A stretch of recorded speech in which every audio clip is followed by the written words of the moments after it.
ragazzi, io sono Francesco Saviano di 3D Skill Lab. In questo video vedremo che cos'è un modello 3D Game Ready, come viene creato e ottimizzato per i videogame. Un modello si dice che è Game Ready quando viene ottimizzato per il rendering in tempo reale nei videogame. Oltre ad avere un numero di poligoni ridotti, deve avere delle mappe normali per ricreare i dettagli dal suo modello High Poly, risoluzioni delle texture ottimizzate e LODs. Ma iniziamo con ordine. Il primo passo da fare nella creazione di un modello 3D Game Ready è la modellazione dell'High Poly. In questa fase possiamo modellare liberamente, non preoccupandoci del numero di poligoni e aggiungendo tutti i dettagli necessari al nostro modello 3D.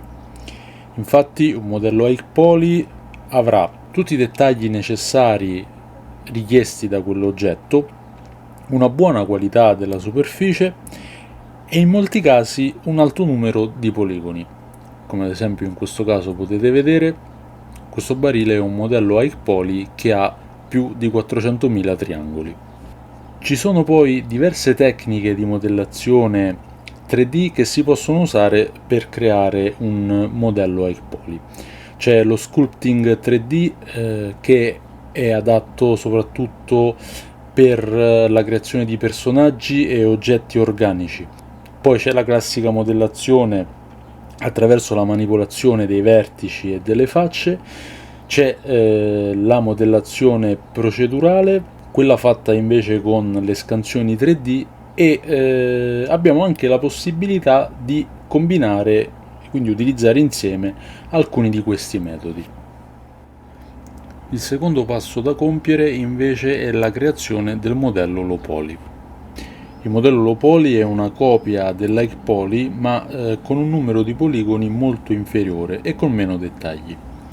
È importante ottimizzare, quindi ridurre il numero di poligoni nel low poly in modo da ridurre il numero di draw calls che verranno inviate alla GPU.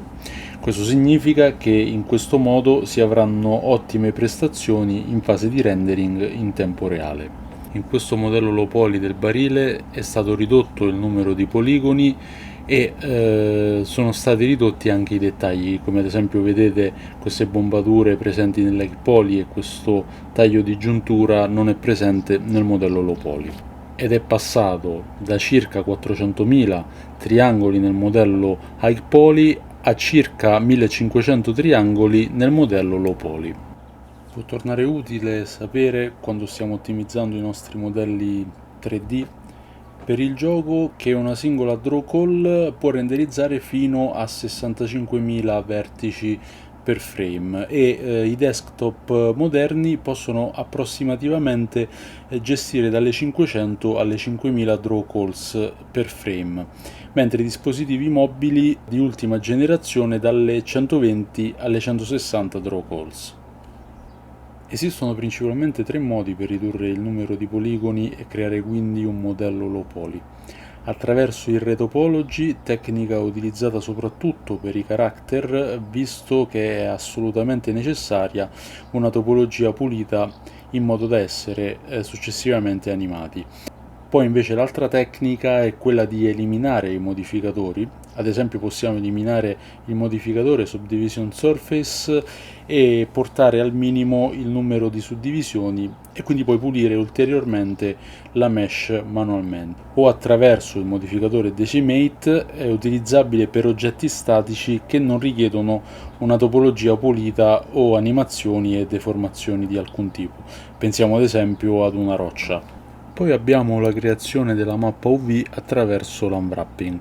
Attraverso l'unwrapping saremo in grado di applicare un'immagine 2D, in questo caso le texture, su un modello 3D e ottimizzare bene i cusci e le parti più importanti che vengono viste del modello 3D nello spazio UV è importante in termini di risoluzione e anche per avere dettagli più nitidi dati dalla normal map e dalle altre texture. Quindi c'è la fase di baking, che è il processo di salvataggio delle informazioni relative alla mesh High Poly su una texture. È in questa fase infatti che vengono create la normal map, l'ambient occlusion, la curvature. E voglio mostrarvi la potenza della normal map, come riesce a ricreare tutti i dettagli presenti sul modello High Poly. Questo è il nostro modello Low Poly, dove ancora non è stata applicata la normal map creata dal baking sull'High Poly, e applichiamolo invece adesso. Vedete questi dettagli qui come sono ricreati.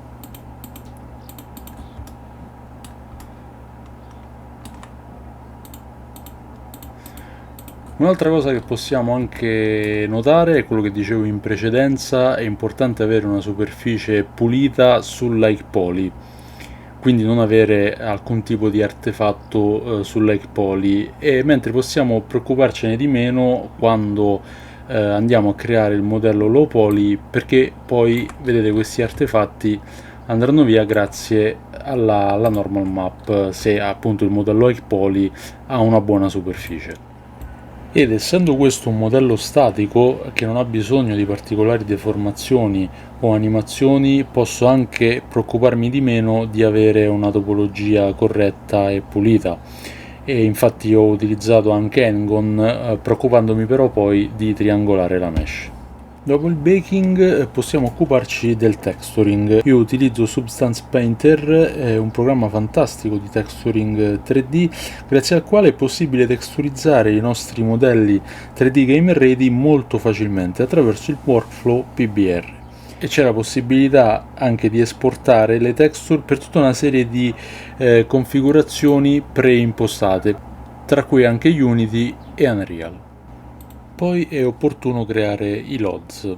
LOD è l'acronimo di Levels of Detail. Quando la telecamera è lontana dall'oggetto, la quantità di dettagli non si vedrà, o comunque si ridurrà notevolmente. Tuttavia, durante il rendering verranno utilizzati lo stesso numero di triangoli. Quindi una tecnica di ottimizzazione è la creazione dei LOD, che consente di ridurre il numero di triangoli renderizzati all'aumentare della distanza dalla telecamera. Questo ridurrà il carico dell'hardware e migliorerà le prestazioni in fase di rendering in tempo reale. Quindi, ricapitolando, si parte con la creazione dell'High Poly per poi passare alla modellazione del Low Poly.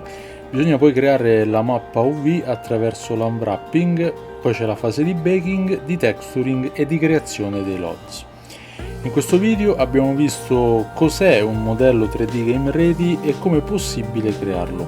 Questo è il primo video di introduzione della playlist Game Asset, dove andremo a creare insieme fantastici modelli 3D Game Ready con Blender, Marmoset e Substance Painter. Quindi iscrivetevi al canale e restate sintonizzati. Grazie ragazzi, alla prossima!